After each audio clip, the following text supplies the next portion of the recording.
Bien, vamos a hablar ahora con Julián Guarino del gabinete de Mauricio Macri. Como se van conociendo los nombres, faltan algunos por confirmar que están casi confirmados, pero falta como la palabra oficial concretamente, ¿no? Así es, Julián. ¿Qué tal? Muy buenas tardes. Bueno, a ver, tenemos que hablar, como siempre, de algunos candidatos y otros ya confirmados, como decías recién. La realidad es que en las últimas horas prácticamente están todos confirmados, sobre todo teniendo presente que ya cada uno se ha acomodado en una cartera, es decir, no quedan grandes incógnitas, salvo el caso de Carlos Melconian, que ahora vamos a ver en un minuto. Pero si tuviéramos que empezar a definir cuáles han sido en las últimas horas las designaciones extraoficiales, quizás más relevantes, bueno, tenemos primero la de Francisco Cabrera en el Ministerio de la Producción, que como él señalaba hace algunos minutos, en lo que veíamos que eran las declaraciones, decía Cabrera, bueno, mi ministerio, que es industria en rigor, pero que se va a llamar producción, no solo va a ser precisamente de industria, sino también va a tener otras áreas, va a empezar a abarcar otras áreas como puede llegar Comercio, a ser, por ejemplo, también. Claro, la Secretaría de Comercio, tenía el rango de secretaría, va a estar dentro, obviamente, de lo que es el Ministerio de la Producción, y es central, ¿por qué? Porque cuando hablamos siempre de economía y hablamos de los cambios que vienen, muchas veces citamos el tipo de cambio, decimos, bueno, va a haber modificaciones en el tipo de cambio, ¿y cuál es la duda? ¿Cuál es de alguna manera la consulta que hace la gente? De alguna manera también en los temores que existen, bueno, tienen que ver obviamente con los precios, es decir, cómo las modificaciones en el tipo de cambio, cómo las modificaciones en la política monetaria pueden llegar a afectar los precios. Este señor, Francisco Cabrera, va a ser uno de los responsables de las políticas que busquen, de alguna manera, tratar de frenar lo que puede llegar a ser un incremento en los precios. Y por eso entonces ratificó hace algunos minutos nada más que va a sostener no solo lo que es el plan de Ahora 12, que ahí estamos hablando siempre de lo que es financiamiento, es decir, cómo alguien va a hacer un consumo y cómo el Estado va a terminar financiando justamente ese consumo, sino también lo que tiene que ver con los precios cuidados. Un plan que yo siempre sostuve y de alguna manera todavía lo sigo sosteniendo, de alguna forma no sirve para frenar la inflación, pero sí sirve para que uno tome conciencia de cuáles son los parámetros normales en los cuales los precios pueden llegar a ir subiendo por una presión inflacionaria. Es decir, cuál se hace el piola y cuál de alguna manera respeta cierta inercia inflacionaria que existe en la economía y que obviamente por una cuestión de costos se termina trasladando al precio final. Para eso sí sirven los precios cuidados. Ahora, ¿sirven para frenar el alza de los precios? No sirve. Para mí no. Para mí no, esto lo sigo sosteniendo. Bueno, Francisco Cabrera entonces ahí al frente de lo que va a ser la cartera de producción. ¿Cuál es de alguna forma el nombramiento más importante a pesar de que él quiere pasar desapercibido? Alfonso Pratgay en el Ministerio de Hacienda y Finanzas. Alfonso Pratgay es una persona que viene de la coalición cívica. Si uno se remonta un poquito hacia atrás, es un hombre que ha pasado por el sector privado, financiero, no solo nacional, sino también internacional. Ha sido parte de la banca JP Morgan, especialista, estratega en monedas, y es una de las personas que después, en el año 2002, pasó a la presidencia del Banco Central. Le tocó una de las más feas, ¿no? Que es agarrar un Banco Central que estaba prácticamente quebrado, con un país en crisis, en recesión, tratar de compensar un poquito esa política económica, esa política monetaria, a través de las tasas de interés por un lado y de la cotización del dólar por otro. Estuvo entre el 2002 y el 2004 y cuando empezó a vislumbrar, al menos esto sostiene él, que la economía empezaba a generar cierta inflación, advirtió al gobierno nacional, como no le hicieron lugar un poco a lo que él planteaba, presentó la renuncia. Este fue un poco el camino de Alfonso Pratgay en el Banco Central. En algún momento se lo pensó nuevamente para el Banco Central, la realidad es que hoy está confirmado en el Ministerio de Hacienda y Finanzas. Él no quiere ser un superministro, pero de todas maneras va a ocupar una de las carteras que son más relevantes, que es justamente lo que tiene que ver con las cuentas públicas, con el presupuesto y también obviamente con lo que son las líneas más gruesas de la política Todos los económica. que tienen que ver en el ámbito de la economía están en un mismo nivel, entonces. Sí, a ver, a nivel, podemos decir, organigrama sí, se van a plantear los ministerios, por eso los pusimos en el día de hoy de esta manera, ¿no? Claro. A pesar de que ahí atrás está el Banco Central, que no tiene el rango de ministerio, pero que obviamente es tan importante como un ministerio en este caso. Pero en líneas generales, ¿no? Están todos en el mismo nivel, va a haber un gabinete económico y obviamente quien también va a ser parte de la partida, decíamos, es este señor, Rogelio Frigerio. Fíjense ustedes que estamos hablando de prácticamente todos funcionarios con un perfil económico.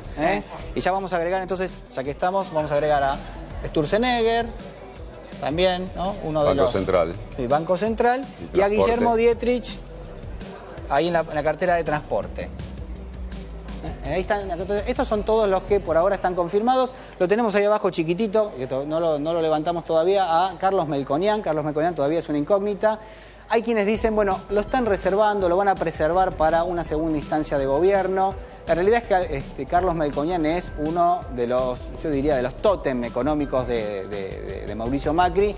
Ha sido asesor de Macri durante 20 años y por ende uno intuye que va a tener un papel más relevante que el que algunos le asignan de asesor periférico. Es decir, va a estar muy probablemente líneas adentro tratando de coordinar todo y vamos a ver si realmente se le asigna algún cargo.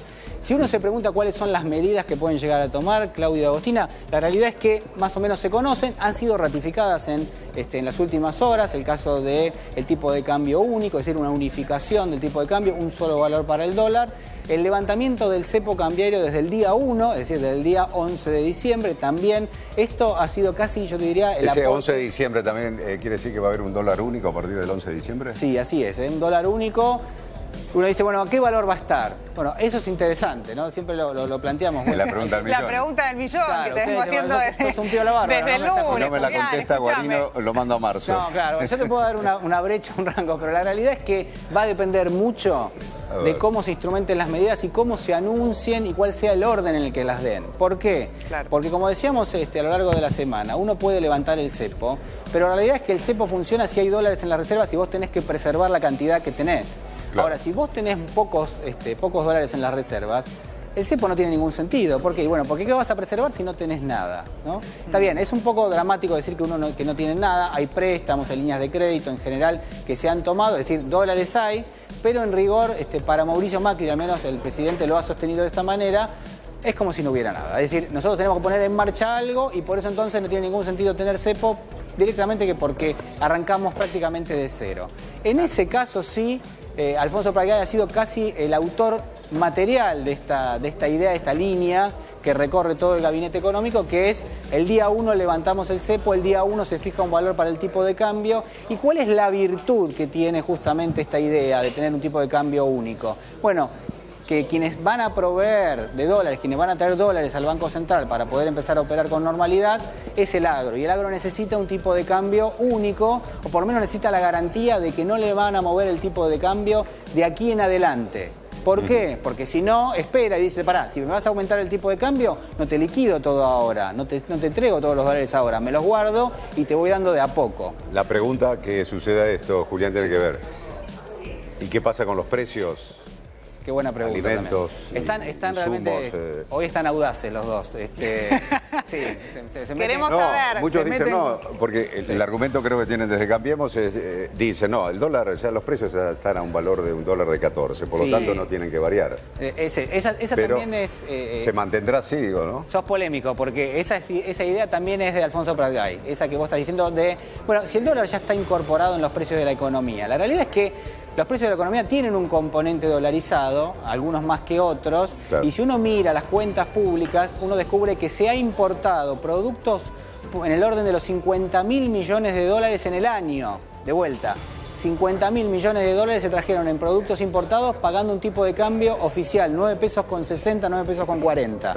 Si vos tocás ese valor, lo más probable es que ese precio, bueno, el precio final tienda a elevarse. Es decir, yo adhiero que hay una parte de la economía que está justamente con un tipo de cambio distinto, porque el empresario, ¿qué dice? Yo te vendo esto, pero ya voy calculando a qué precio hago la reposición de ese producto. Entonces, ya te lo vendo al precio que yo voy a tener que pagar por reposición. Y ya si están calculando $1.14, lo más probable es que hoy tengas que comprar ese producto con un dólar de referencia de 14. Julián, y como sucede siempre, todo plan económico, toda medida política necesita de las voluntades para que funcione también, ¿no? Pero sin ninguna duda, me parece que en este caso más que nunca hay un componente, yo no digo emocional, pero sí psicológico muy fuerte, y cómo se presente el plan y cuáles sean las líneas, y tiene también que estar incluido justamente el tema de los precios, es decir, es necesario decirle a la gente que los precios no van a subir, o en todo caso, cuánto van a subir. Ese segundo van a tener que ser muy claritos con eso. Psicológico por parte de la población y especulativo por parte de los empresarios, Julián. Yo no me tiro contra los empresarios porque la realidad es que... No, pero no es tirarte contra los empresarios, pero realmente quieren cubrirse también. Obviamente, y es lógico que lo hagan. Lo haríamos todos nosotros si tuviéramos un comercio y tenemos que reponer mercadería que viene de afuera y alguien, el futuro presidente nada más y nada menos, te dice, mirá que yo este producto que vos estás comprando 9,60, te lo voy a empezar a dar a 14 pesos con 50. Entonces, ¿qué haces vos? Dices, bueno, pará, este último que tengo, lo que hago es, lo vendo, pero ya calculo el precio que voy a tener que pagar del costo que viene atrás.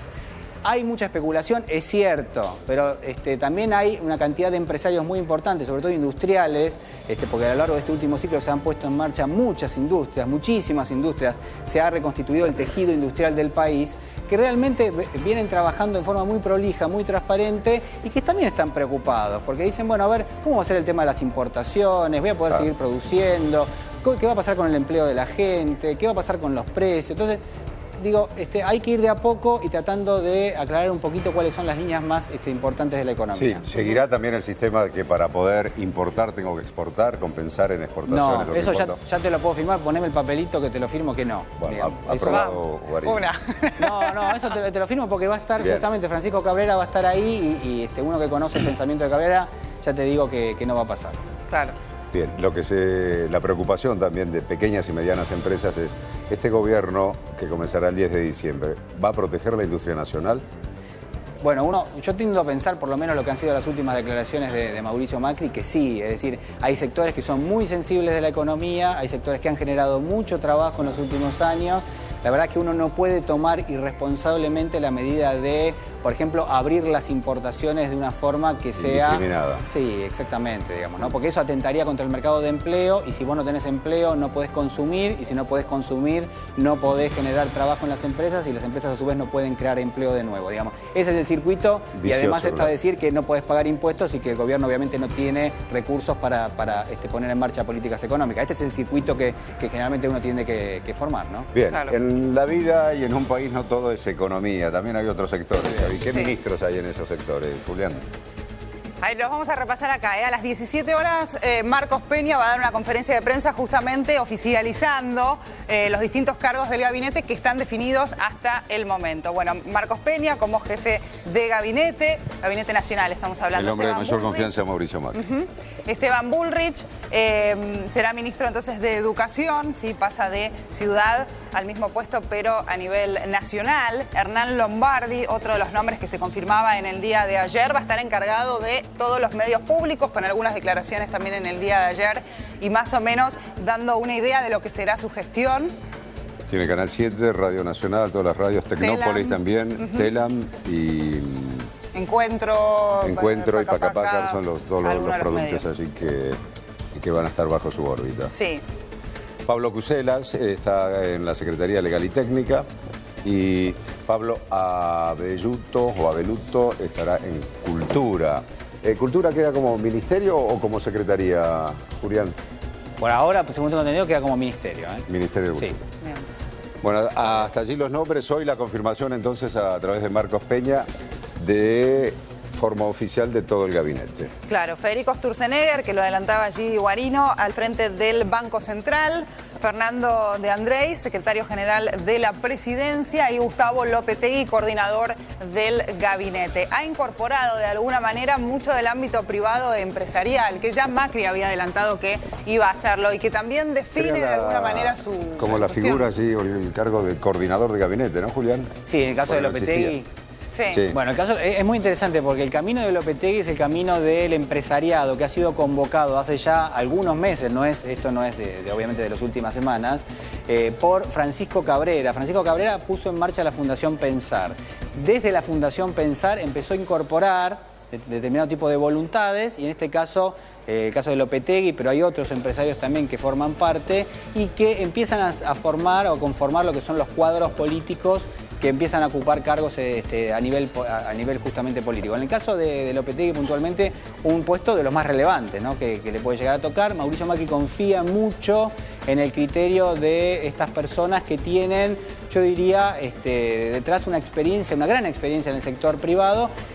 Uno podría hacer un toquecito, si se me permite, un toquecito crítico, en el sentido de decir, bueno, en algunos puestos no hace falta un poquito más de cintura política, ¿no? Esta es la pregunta que podemos dejar planteada.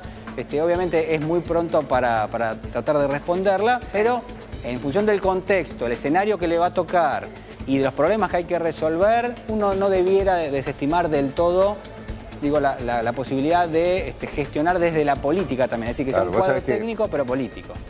Lo escuchaba Julio Bárbaro, que decía, bueno, se ve como un gabinete con mucha eficiencia, con mucho profesionalismo, y él decía, bueno, que está bien eso, pero que no se olviden de la política. Claro, porque muchas veces las cosas se resuelven, o algunos hechos puntuales, o casos puntuales, o problemas puntuales que tiene el país, se resuelven más desde la política que desde la eficiencia profesional, digamos, en un cargo que se ocupa. Sí, bueno, en este caso queda clarísimo, y si uno recorre los últimos nombramientos, que seguramente ustedes tienen ahí para ir repasando. Ahí tenemos. También, si quieren los vemos. Julio Martínez va a estar a cargo del Ministerio de Defensa, Germán Garabano en Justicia y Jorge Lawson, ministro de Trabajo.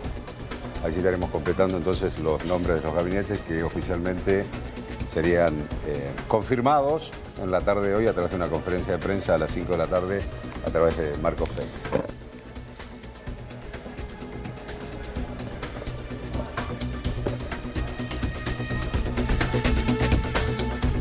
Mira, algunos de los nombres a confirmar también.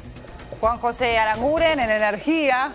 Bueno, Francisco Cabrera, que ya está confirmado en realidad en el Ministerio de Producción. ¿Se va a llamar el Ministerio de Producción o de Industria y Comercio? No, se va a llamar el Ministerio de la Producción. Va a tener Industria y Comercio, por supuesto, entre las áreas de incumbencia. Y como decíamos hace un minuto, ¿no? La Secretaría de Comercio, que tenía un estatus realmente importante entre empresarios y en la gente. La gente se acostumbró a escuchar que la Secretaría de Comercio manejaba precios cuidados y manejaba Hora 12, por ejemplo. Es decir, que decidía cuál era el listado de precios que uno iba a encontrar en góndola. A veces no lo encontrabas en la góndola y depende en la zona que vivas, también podías llegar a tener algún tipo de acceso a lo que era la Hora 12. Pero en líneas generales, el Hora 12 funcionó muy bien, generó mucha financiación a lo largo del último año. Ha sido casi el motivo, yo no digo excluyente, pero bastante que... miles de millones de pesos. Sí, ha generado un consumo bastante fuerte. Está jugando obviamente también la inflación, es decir, uno financia en 12 cuotas porque calcula, bueno, hay inflación, licúo un poquito lo que es el valor de la cuota a lo largo del tiempo, bueno, eso me estimula a hacer un consumo y se hace. Esa fue un poco la cuenta que hizo muchísima gente. Del otro lado, el caso de los precios cuidados. Decíamos recién, bueno, el precio cuidado no te sirve para frenar la inflación, te sirve para, en todo caso, tratar de medir la magnitud que va teniendo esa inflación. Y a propósito de esto, atención con lo que son los cambios que vienen en el INDEC, que también son importantes, son relevantes. Lo más probable es que tengamos una especie de triunvirato en lo que sea la transición, es decir, que haya una cúpula de 3 personas, entre las cuales estaría Graciela Bebacua, uno de las titulares del INDEC que fue desplazada en su momento, y a la vez se cree un organismo en paralelo que no se va a dedicar a la recolección de datos, sino que se va a dedicar al análisis de esos datos, casi como funciona en los Estados Unidos, de la misma manera. Por un lado se buscan los datos y se almacenan, y por otro lado se analizan. Y este es un poco el planteo que se ha hecho con el INDEC, que es relevante porque de alguna forma nos va a ayudar a medir, bueno, qué pasa con la inflación de aquí en adelante. Sí, nos había quedado por nombrar también a Laura Alonso en la Oficina Anticorrupción. Concretamente. Bueno, ahí está, ¿no? En algunos casos perfil político, en otros mucho más técnico. La gran mayoría es técnico. La gran mayoría es técnico. Parece una empresa, ¿no? Te da la sensación esa, ¿no? Como que incluso la designación de la canciller. Por eso la preocupación de la cuestión política, que debe estar presente también, por cierto, ¿no? Claro, Susana Malcorra, ¿no? La canciller, jefa de gabinete de Ban Ki-moon allí en las Naciones Unidas, también un perfil mucho más técnico, con pasado en las empresas, como el caso de Telecom o IBM, que... Sí, que fue CEO en Telecom, ¿no? Claro, exactamente, que se pone en marcha en este gobierno, tiene mucho para resolver. Serían como lo que pretende el gobierno de Macri, son embajadores económicos, ¿no? O sea, para generar negocios para el país concretamente. Ese es otro dato, Fíjate, Frigerio en Interior, hay mucho economista suelto en el gabinete.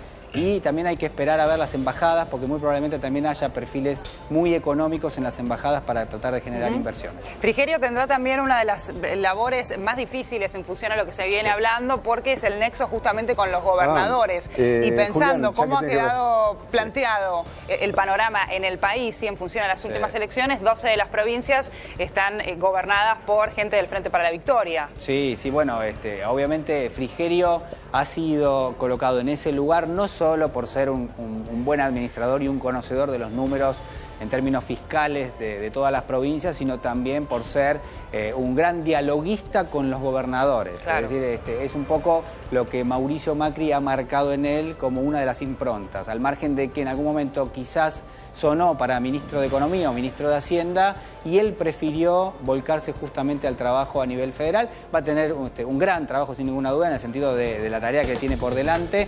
Vienen cambios en la coparticipación federal, ¿no? De eso te quería plantear después de los títulos. El fallo de la Corte Suprema de Justicia de ayer.